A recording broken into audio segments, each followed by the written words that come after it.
Want to connect Shopify to thousands of other apps like Google Sheets, Slack, or Trello? Zapier is the glue that makes it happen without any coding. I'll explain how. Welcome back to Guide with Samuel. Zapier uses Zaps, automated workflows that trigger an action in one app based on an event in another. First, create a Zapier account. Then, create a new Zap. Choose Shopify as the trigger app and select an event, like New Order.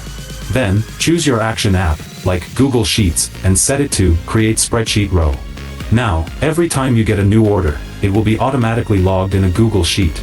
A crucial pro tip: start simple. A powerful first Zap is New Shopify Customer, triggers, add to Google Sheets, or add to your email marketing list. This automates your data collection and saves you from tedious manual entry.